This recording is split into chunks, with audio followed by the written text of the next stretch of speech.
গতকাল অর্থাৎ সোমবার হয় মন্ত্রিসভার প্রথম বৈঠক শপথ গ্রহণ অনুষ্ঠানের পর এবং সেখান থেকেই একগুচ্ছ সিদ্ধান্ত নেওয়া হয়। বন্ধ হবে না কোনো চালু সামাজিক প্রকল্প। সোমবার থেকে অন্যদিকে কার্যকর হলো আয়ুষ্মান ভারত সহ একগুচ্ছ কেন্দ্রীয় প্রকল্প। সীমান্তে কাটলো জমি জট। সরকারি চাকরির আবেদনের বয়সের ঊর্ধ্বসীমা বাড়ানো হলো 5 বছর। প্রথম মন্ত্রিসভার বৈঠক, যেখানে জানিয়ে দেওয়া হলো যে চালু কোনো সামাজিক সুরক্ষা প্রকল্পই বন্ধ করা হবে না। সীমান্তে কাঁটাতারের জন্য বিএসএফকে জমি হস্তান্তর করা হবে। রাজ্যে কার্যকর করা হবে আয়ুষ্মান ভারত। রাজ্যে জনগণনার কাজ শুরু। সিআরপিসি আইপিসির বদলে কার্যকর করা হবে বিএনএস। চাকরির আবেদনের বয়সের ঊর্ধ্বসীমা 5 বছর বৃদ্ধি করা হয়েছে। কেন্দ্রীয় প্রশিক্ষণ নিতে পারবেন আইএস আইপিএসরা। এবার থেকে রাজ্যে কার্যকর বিভিন্ন কেন্দ্রীয় প্রকল্প। সেই সঙ্গে নিহত বিজেপি কর্মীদের পরিবারকে সাহায্য করবে রাজ্য সরকার।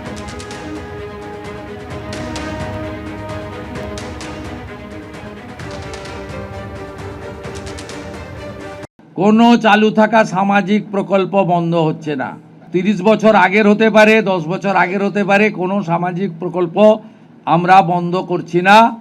বিএসএফ এর সীমান্ত সুরক্ষিত করার জন্য জমি ট্রান্সফার প্রক্রিয়া আমরা আজকে অনুমোদন দিলাম। আমরা আয়ুষ্মান ভারতে যুক্ত হলাম। মাননীয় প্রধানমন্ত্রী যে কমিটমেন্ট আজকে ভারতীয় জনতা পার্টির ক্যাবিনেট সেটা সম্পূর্ণ করলো। অন্যান্য কেন্দ্রীয় স্কিম বা সেন্ট্রাল গভর্নমেন্ট স্পন্সর্ড স্কিম আমরা যুক্ত হওয়ার সিদ্ধান্ত নিলাম। আজ থেকে বিএনএস এর যুক্ত হলো পশ্চিমবঙ্গ সংবিধান মেনে।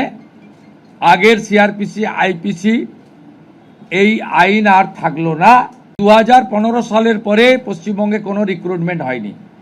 5 বছর এক্সটেনশন, মানে আবেদনের বয়সের ঊর্ধ্বসীমা ক্যাবিনেট মঞ্জুর করলো।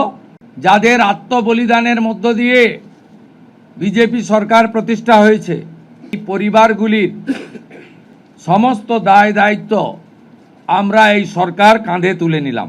আজকে আমরা এখনই জনগণনা সংক্রান্ত সার্কুলারকে আমরা এখনই কার্যকর করলাম।